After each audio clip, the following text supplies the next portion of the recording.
Okay, find the median for the given data. ఇచ్చిన డేటాకి median కనుక్కోమన్నాడు మధ్యగతం.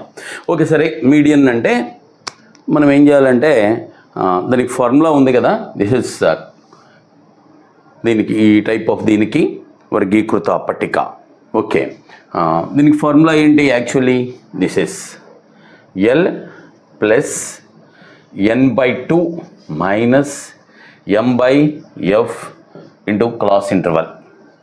L అంటే median class యొక్క lower okay boundary, N అంటే the total frequency by 2, M అంటే okay మన less than cumulative ఫ్రీక్వెన్సీలో median క్లాస్కి ముందు తరగతి వరకు ఉన్నటువంటి less than cumulative frequency M అయిపోయింది. ఎఫ్ అంటే that is the frequency of the median class, C అంటే class interval. That is the formula actually, చూసుకోండి కేర్ఫుల్గా. సో వాట్ ఈస్ మనం కనుక్కుందామండి less than cumulative frequency,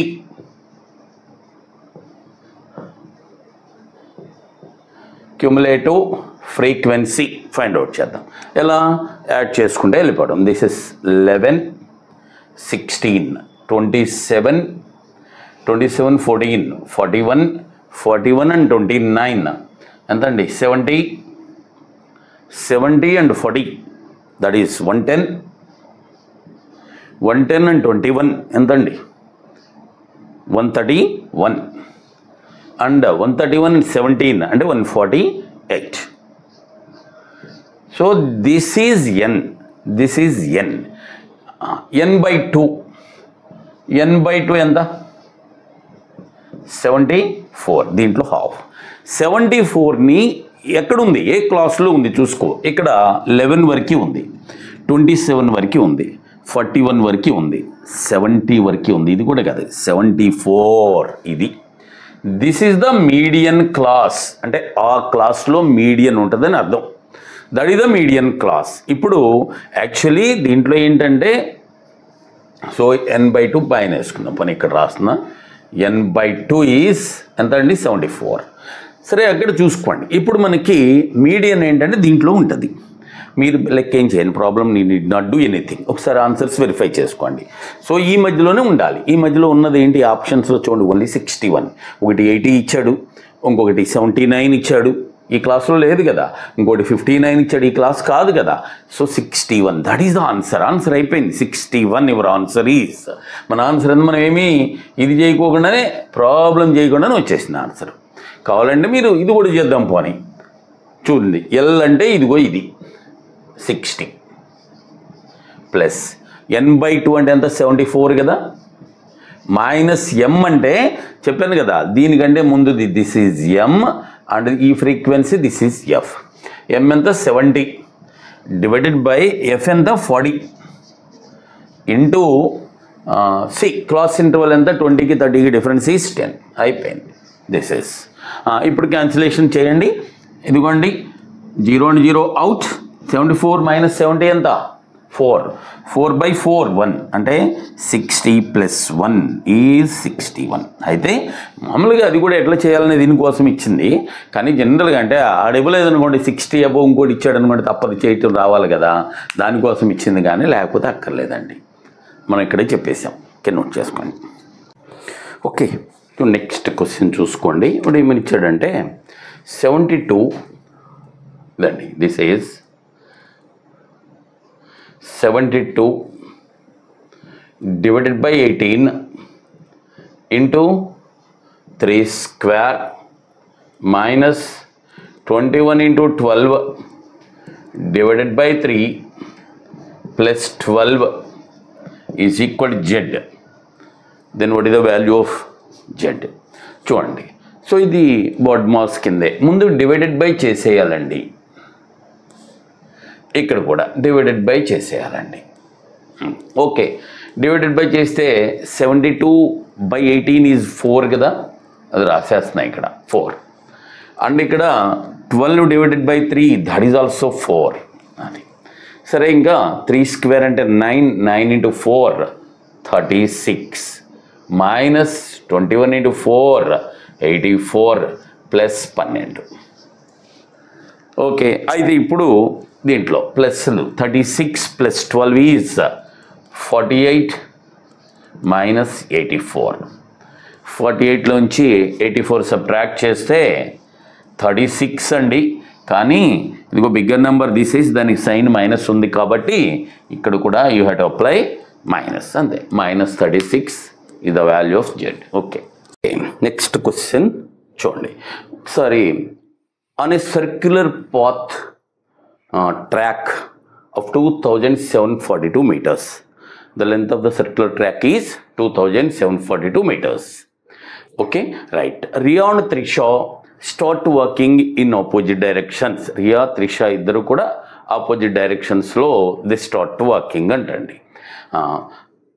in opposite directions from the same point, okay, at the same time, right. Their speeds are, one is 4.6 meter per second and the other is x meter per second. Okay, for the first time they meet after 457 seconds. What is the value of x? అంటే వాళ్ళు మొదటిసారిగా 457 seconds తర్వాత meet అయ్యారంట. అయితే X యొక్క value ఎంత అని అడిగాడు. చూద్దాం, చూడండి. ఈ సర్క్యులర్ ట్రాక్స్లో ఫార్ములా ఏంటంటే మీట్ అవడం వల్ల ఆపోజిట్ డైరెక్షన్స్ కదా.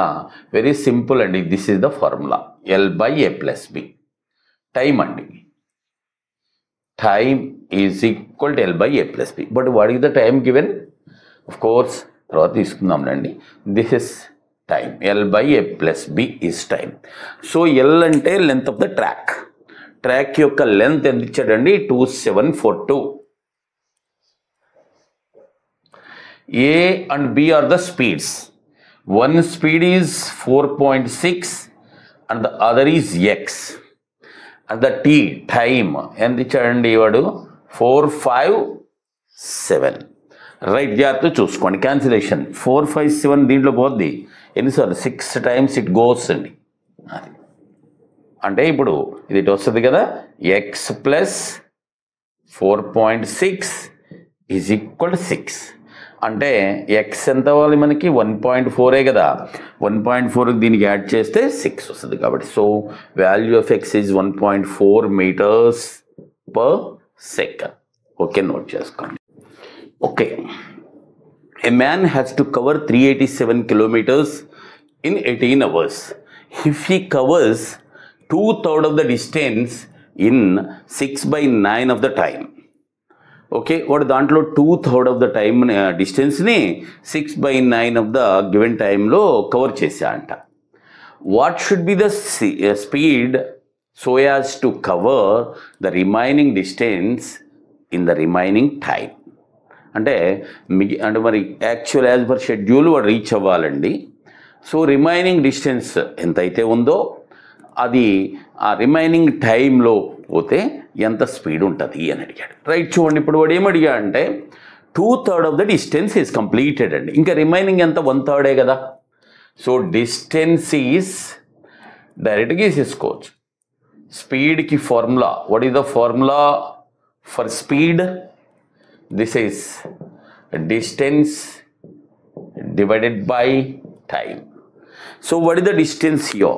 So distance ఏది మనకు తెలుసు కదా, 1/3 of the distance. ఇంకా 2/3 is covered. ఇంకా మిగిలింది 1/3 కదా. That is 1/3 into 387 divided by time ఎంత? 6/9 of the given time. కాదు మిగిలింది రిమైనింగ్ ఎంత? 3/9 అంతే. This is 3/9 into the remaining time and మొత్తం ఎంత అండి? 18. అది సో దిస్ ఇస్ ఫస్ట్ ఇంకా డైరెక్ట్గా ఇస్తాం మనం. రిమైనింగ్ ఎంత? 2/3 పోతే ఇక్కడ 1/3 of 387. ఇక్కడ రిమైనింగ్ ఎంత? 6/9 పోతే ఇంకా 3/9 of the time. అయిపోయింది, ఇంకా క్యాన్సిలేషనే. చూడండి క్యాన్సిలేషన్లో so these two are same. 3 దీంట్లో 3 times కదా. అంటే ఇక్కడ 1/3 ఇక్కడ 1/3 రెండు ఎగిరిపోతాయి. So these 2 will go right అండి. 9 టేబుల్ క్యాన్సిల్ చేసుకోండి. దీంట్లో 9 టేబుల్ 4 9s 36 అండ్ 3 9s. అది 9 టేబుల్ దీంట్లో 2 times. 43/2 అంటే 21.5 km/h. That is the okay. చూడండి question. A manufacturer fixes his selling price at 30% above the cost price or the cost. ఇప్పుడు ఏం చేశాడంటే తన కాస్ట్ ప్రైస్ కంటే 30% ఎక్కువ పెట్టాడు సెల్లింగ్ ప్రైస్. ఇదిగోండి, this is CP we're taking and this is SP, అంతేగా. అంటే ఇది 100 అయితే దిస్ విల్ బి 30% గ్రోత్ కదా, 130, రైట్. అయితే ఇప్పుడు ఏమైందంటే if the cost goes up by 30%, cost price 30% పెరిగిందనుకో, వాట్ ఇట్ విల్ బి 130. వాడు ఏం చేసేటప్పుడు the manufacturer raises the selling price by 70%. So selling ప్రైస్ని 70% రైజ్ చేశాడంట. దీన్ని 70% రైజ్ చేస్తే what would be his profit percent? చూడండి, లెక్క ఏం చేయకరు, ప్రాబ్లం ఈ డిడ్ నాట్ డూ. ఎందుకంటే ఇది 70% ఇంక్రీజ్ చేశాడు, సరే అది కూడా చేయక్కర్లా. ఇదంతా 130 కదా, కాస్ట్ ప్రైస్ ఎంత 130 కదా, ఈ రెండు ఈక్వల్ కదండి. అంటే దీని మీద 70% అయితే దీని మీద కూడా 70% కదండి.